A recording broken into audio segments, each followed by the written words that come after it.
Crash Issue 4 was released in May 1984. The cover shows a giant stone creature with the words "What Now" written in its eyes, a reference to the Adventure Trail column that appeared for the first time in this issue. This issue is special in two other ways. For me, it was the first ever issue of Crash that I owned. Also in this issue was the first appearance of the Crash Smash. Let's look at the top 10 and find out which were the first to get this venerable award. In 10th place was one of 5 Gilsoft text adventure games reviewed in this issue, Africa Gardens by Tom Davis. Different from a typical fantasy setting, this game is set in a mysterious hotel and has supernatural undertones. Crash praised the atmosphere and location descriptions in the game, as well as the standard of spelling. They gave it an overall rating of 84%. By today's standards, this game looks primitive, as it is text only and uses the Spectrum's default character set. Nevertheless, it is colourful. The descriptions evoke the atmosphere of an abandoned hotel well, although it's a pity that you don't seem to be able to examine any of the objects in this game. Worth a play, but only really if you're into text adventures of this era. At 9th place, we have another Gilsoft text adventure, Mindbender by Paul Stiles. This game starts as an ordinary day at your desk, but soon reveals your task as being to find and destroy the mysterious Mindbender machine. Crash praised the dry sense of humour and the number of things to do in this adventure. They liked the James Bond type theme and found it entertaining, complex and excellent value. They gave it 86%. Again, a primitive looking game, but with an interesting premise. Somewhat challenging and frustrating, as the game typically gives unhelpful responses when you try to interact with objects. Like Africa Gardens, another game for text adventure fans, but not the best introduction to the genre.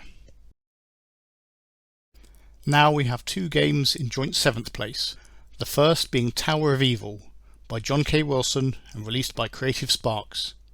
In this game, you're attempting to find some treasure hidden somewhere in a tower. There are 5 floors to make your way through, each separated by a set of fire pits. Crash liked the speed of this game and the way in which the tower layout was random every time, although they criticised the lack of in-game sound. They rated this at 87%. I wasn't at all impressed by this game. It's like someone's tried to come up with a far inferior version of Orc Attack. The rooms all look the same as each other. The monsters all look the same as each other. Control over your character doesn't have the precision of Orc Attack. This is not a game I'd consider to be worth bothering with. The second game in 7th place is Pogo, released by Ocean and written by Ronald Rhodes and David Thorpe.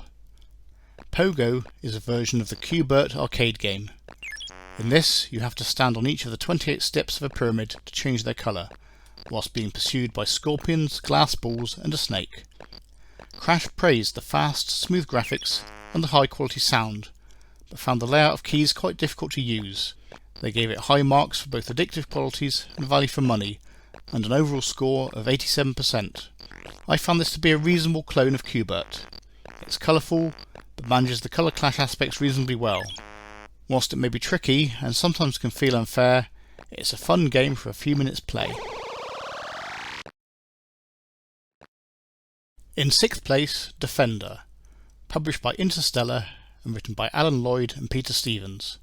This is another version of the Defenda arcade game, where you fly above the surface of a planet, shooting aliens and rescuing hostages.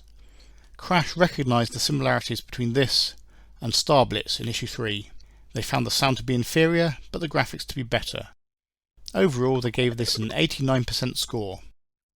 I found this game so similar to Star Blitz from last month that I had to check that I'd loaded the right game. Remarkably similar, it even uses the same keys.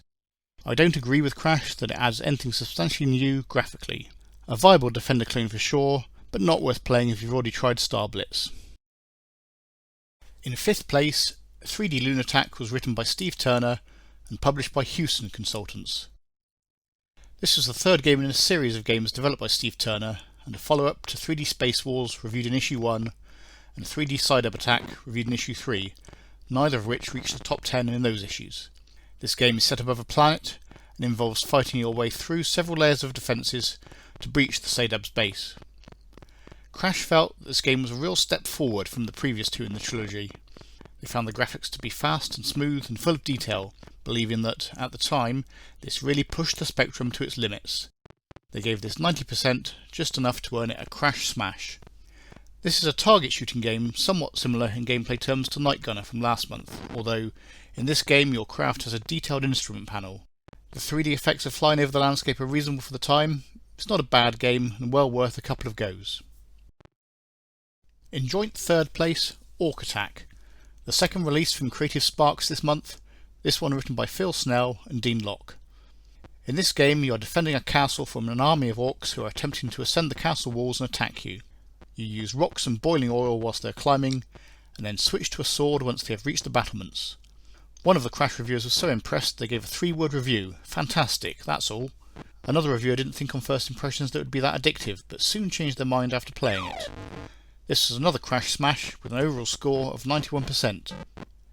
It's refreshing to see an original game idea on the Spectrum, and this one requires only 3 keys to play. Your character has a lot of inertia, which makes the game tricky to control. It's quite a difficult game, and you can easily lose lives without even noticing. Good fun for a few goes, but I'm not sure it would have lasting appeal. Also in joint third place is Tribble Trouble, written by Jim Scarlett and published by Software Projects. In this game you play the role of a Tribble farmer called Brian Skywalker, who has to guide his Tribble herd back to home base. Although your protagonist cannot be killed, Tribbles will wander off into the water or into a firebug. Lose too many Tribbles and it's game over. Crash liked the design and animation of Brian and the Tribbles, and found the game compelling and enjoyable, although recognising the challenge of managing Tribbles who have no grasp of the hazards around them. They gave this 91% and a crash smash. Another original game. It appears to be a kind of science fiction sheepdog simulator, at least on the first level. It has 4 other levels after this, none of which I've reached yet. It's enjoyable after you've worked out what's going on, and there are some unusual game mechanics to master in getting the Tribbles to go where you want them to. The fact that subsequent levels are different is a good motivation to come back to this game.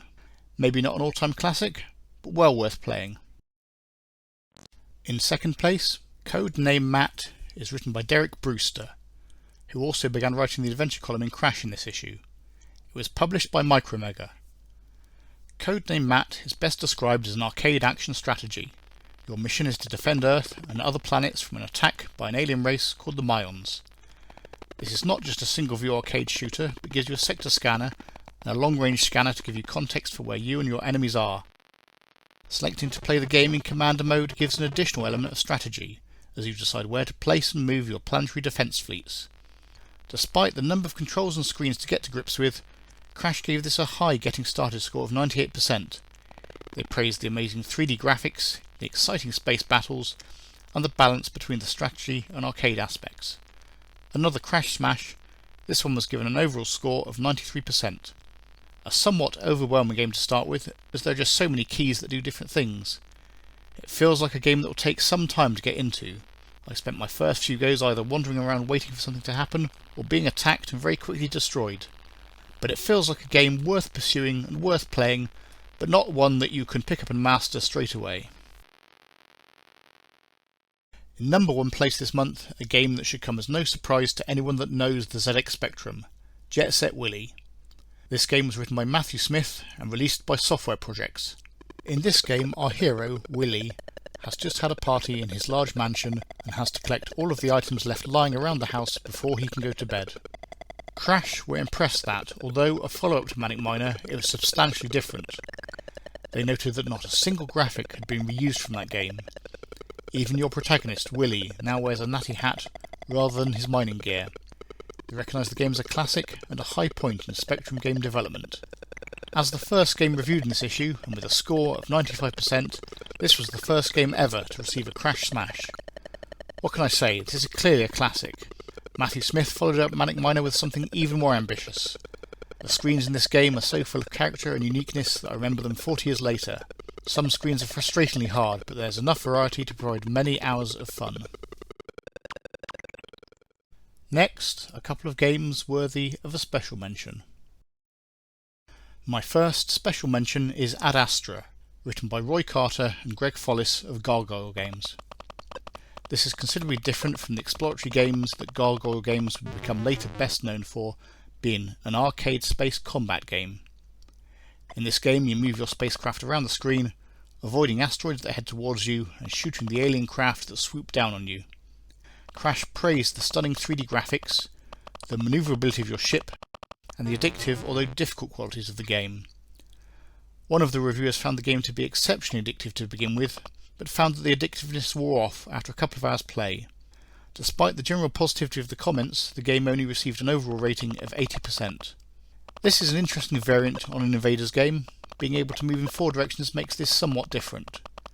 The 3D perspective is a bit confusing, and it's very easy to get hit by an alien or an alien bullet, but it's a fast and playable game, and probably should have had a higher rating than it did. Finally, another game that, in retrospect, should have been in the top 10. This is Trashman from New Generation Software, written by Malcolm Evans. This game takes you back to the 1980s, a time before wheelie bins, when a bin man would have to collect and carry bins one at a time from houses and throw their contents into the back of their dust cart.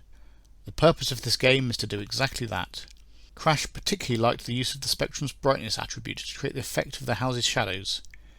They found the game marvellous value for money and pointed out that, although not a fast game, accuracy with your movements is important to complete the levels before the time runs out. A couple of the reviewers were concerned that the game may not have long-term addictive qualities. They gave it an overall rating of 83%. Trashman takes the approach to perspective that New Generation tried in their less successful earlier game Escape, but demonstrates that they had been honing and improving their design and development skills since that game. This was a game I'd been aware of since reading about it when this issue of Crash came out, but had not played until quite recently. A quintessentially English game. It's such an original idea and surprisingly challenging. A game regarded now as a classic, and more deservedly so than many of the games in the top 10 of this issue. If you have enjoyed this, please like and subscribe to see more videos about retro games from NorLogic Retro.